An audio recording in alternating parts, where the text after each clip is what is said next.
ल आउनुहोस् 60 वर्ष अगाडिको त्यो चिसो रसियातिर जाउँ है त। यो कुरा सन् 1959 को हो। त्यति बेला रसियामा कम्युनिस्ट शासन थियो। इगोर ड्याटलभ नाम गरेका एक 23 वर्षीय तन्नेरी थिए। उनी पढाइमा पनि तगडा थिए र पहाड चढ्नमा पनि एकदमै सिपालु थिए। इगोरले आफ्ना 8 जना मिल्ने साथीहरू जम्मा गरे। जम्मा टोलीमा 10 जना थिए।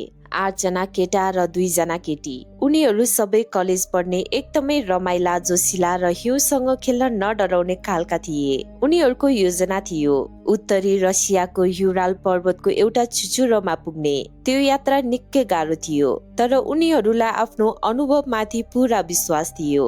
जनवरी 27 को दिन उनीहरूले आफ्नो यात्रा सुरु गरे। बाटोमा उनीहरू गीत गाउँथे, रमाइलो गर्थे, क्यामेराले फोटो खिच्थे र डायरी पनि लेख्थे।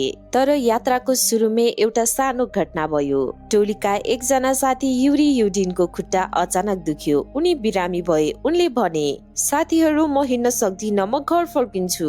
साथीहरूले उनलाई अंगालो हालेर विदा गरे। युरीलाई के थाहा थियो र त्यो विदाई नै उनका साथीहरूसँगको अन्तिम भेट हुनेछ भनेर। युरी घर फर्किन्। अब टोलीमा 9 जना मात्र बाँकी भए।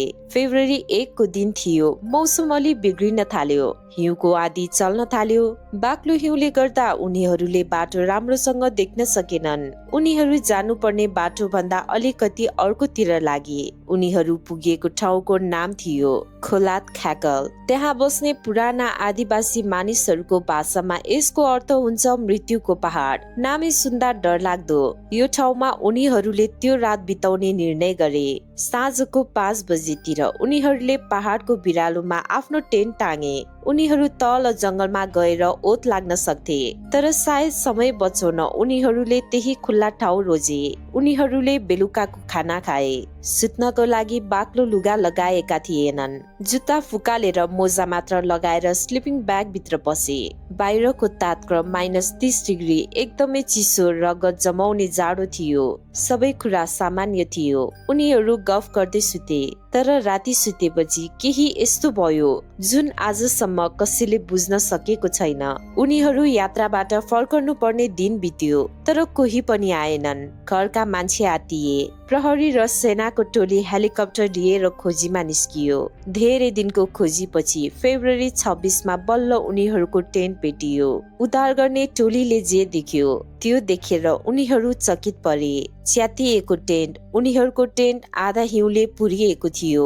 तर अचम्मको कुरा के थियो भने टेन्ट भित्रबाट चक्कुले काटेर च्यातिएको थियो। बाहिरबाट कसैले आक्रमण गरेको भए बाहिरबाट काटिन्थ्यो, तर उनीहरूले नै भित्रबाट हतार हतार काटेर भागेका थिए। जुत्ता र सामान। टेन्ट भित्र उनीहरूका पैसा, क्यामेरा, न्यानो ज्याकेट र सबैभन्दा मुख्य कुरा जुत्ताहरू राखिएका थिए। पाइलाहरू। बाहिर हिउँमा नाङ्गो खुट्टाका मोजा मात्र लगाएका पाइलाहरू जंगलतिर गएका थिए। सोच्नुस् त -30 डिग्रीको जाडोमा कोही पनि जुत्ता र ज्याकेट बिना किन बाहिर निस्कन्छ? त्यो पनि टेन्ट काटेर?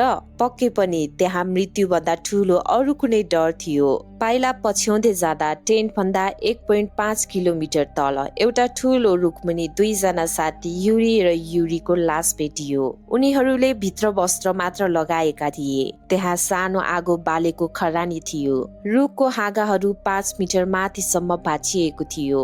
लाग्थ्यो उनीहरू रुखमा चढेर केही कुरा हेर्न खोज्दै थिए वा कसैबाट बस्न खोज्दै थिए। त्यसको केही पर टोली नाइके इगोर र अर्का 2 जनाको लास भेटियो। उनीहरूको लासको पोजिसन हेर्दा लाग्थ्यो उनीहरू जंगलबाट फेरि टेन्टतिर फर्कन खोज्दै थिए, तर बीच बाटोमै उनीहरूको शरीर चिसोले जमेछ। यहाँसम्म त मान्छेहरूले सोचे सायद हिउँ पहिरो आयो होला र उनीहरू डराएर भाग्यो होलान् अनि जाडोले मरे। तर कथा यहाँ सकिँदैन। कथाको सबैभन्दा डरलाग्दो भाग अब आउँछ। बाँकी 4 जना साथीहरूको अत्तो पत्तो थिएन। उनीहरूलाई खोज्न महिनौं लाग्यो। 2 महिनापछि हिउँ पग्लिएपछि एउटा गहिरो खोल्सामा 4 मिटर बाक्लो हिउँ मुनि उनीहरूको लास भेटियो।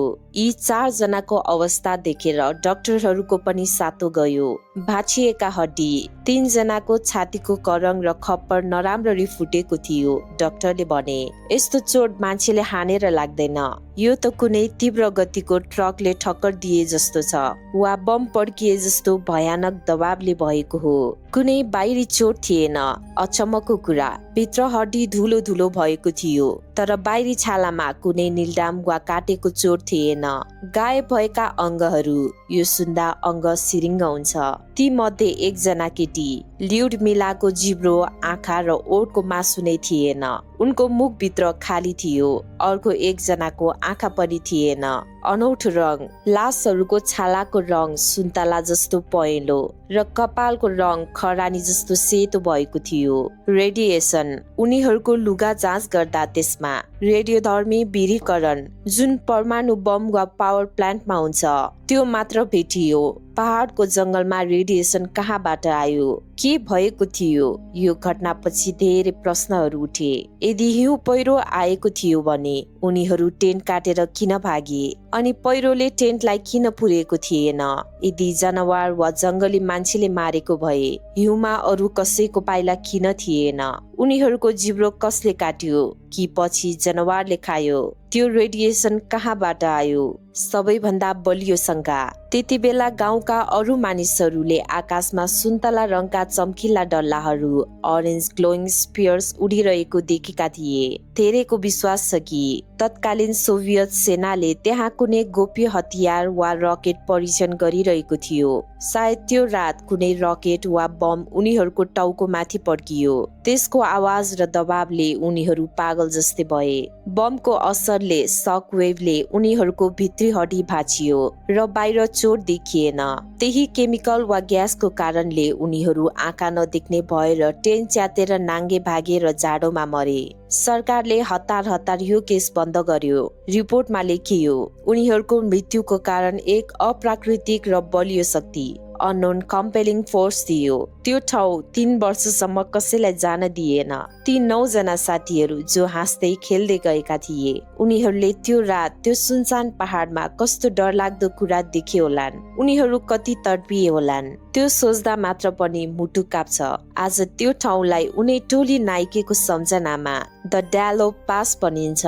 तर सत्य के हो? त्यो हिउँ मुनि नै दबिएर रह्यो।